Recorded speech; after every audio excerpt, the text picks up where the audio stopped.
So chances are you've heard Tommy Richman's hit song $1 Million Baby. So like, comment, subscribe, let's go ahead and get into this guy's crazy year and my thoughts on him. I definitely think Tommy Richman will thrive in like a club slash party type of lane in the music industry. He's making songs that somehow feel very nostalgic, like they should have came out 10 to 20 years ago on the radio. His sound is very bouncy. It's kind of like a pop rap type of feel. He's got a unique voice in there, which you almost wouldn't expect him to sound like. And his music gives me West Coast vibes despite him being from Virginia. And he's released 5 singles this year. Most of them were pretty good. I think Selfish is super underrated. I just feel like this guy's a huge Michael Jackson fan. Devil Is a Lie was another single that he's kind of capitalizing off of the $1 Million Baby hype and kind of a similar lane and sound there. It's a great catchy song and it came out a few weeks ago. And of course, $1 Million Baby went #1 and is one of the biggest hit songs this year. And I love that a lot of the music I've heard from him that's came out recently is just very upbeat and happy, and it just fits in a nice, summer,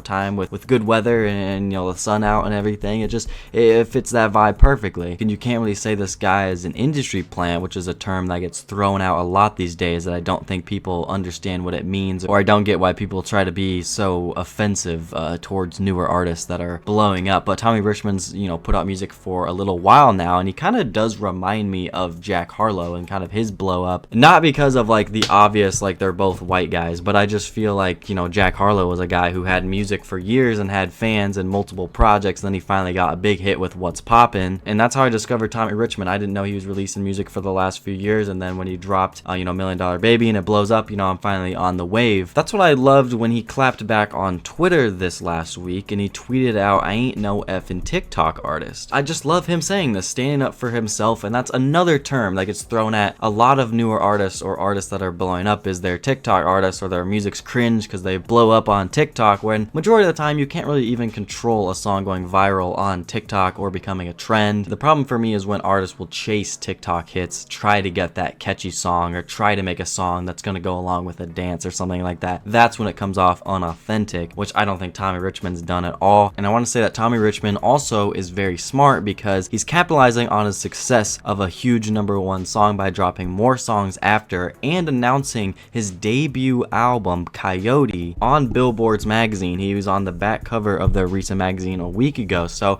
I love that he's probably going to be dropping this summer and giving us more and more of a rollout. So I'm definitely looking forward to his debut project. Hopefully it drops soon, this summer. I think it would sound perfect for that. Let me know in the comments down below, what are your guys' thoughts of Tommy Richman and his music and the success he's had this year? Is he an artist you guys are messing with or not? Let me know. More videos on the way soon. We're on the grind this summer. Like, comment, subscribe for Twitter, Instagram. Go check me out there. Go check out my second channel. I'll catch you guys. Peace.